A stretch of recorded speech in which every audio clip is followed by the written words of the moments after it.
this is what we were waiting for, an opportunity like this. Well, good things come to those who wait, right? And that's what Justin Simmons is hoping after spending 165 days off of an NFL roster after Denver waived him back in March. And Denver was a place he spent 8 seasons, more than half of them with a new head coach or an interim head coach, and none of them ending in the playoffs. All scenarios that sound pretty familiar to the Falcons, which was something that resonated with Simmons when he had dinner with Grady Jarrett, A.J. Terrell, and Jesse Bates. I can see the appreciation of what's in front of them and what can be and how hungry they are to chase after that. And again, like that was one of my top priorities. I don't want to go to a spot where they just know they're going to like walk into the playoffs, or they know they have a good team and they're just going to make things happen. I mean, these guys here are hungry. A lot of disappointing seasons in the past couple of years with a lot of potential and a lot of great skill players. And so when I was at that dinner, man, like kind of asking some of the hard questions, like, well, how much do we want it? Like, how much do you guys want it? How much is it important to you?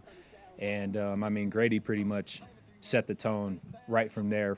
And Simmons has been having conversations with other fellow Pro Bowlers for a while as this decision weighed on him, including a callback to a previous talk with Bates after the Falcons had fired Arthur Smith last year. And he's like, I just hope we get this thing right, moving forward. And so, it's crazy because then I asked him that later on at that dinner, like kind of was just me and him, like, yo, I don't know if you remember what we talked about, but what do you think? And he's like, nah, this is right. Something else Bates told him, jump on this ship now because we want you, but we're doing this with or without you. So when Atlanta's front office made another blockbuster move first. We were already in talks, and so when the Judon trade happened, I pretty much called my agent and said, we got to get this done. And so I'm super excited to be here. Like I said, I'm going to sound like a broken record, but we were patient for a reason. And I asked Simmons if being around the facility and being around his new teammates kind of confirmed all those good vibes he was already feeling. And he said in week 5 now of training camp for the Falcons, the intensity and the urgency that he saw with this team is as if they put on those pads today for the very first time, an indicator of the hunger that he also shares.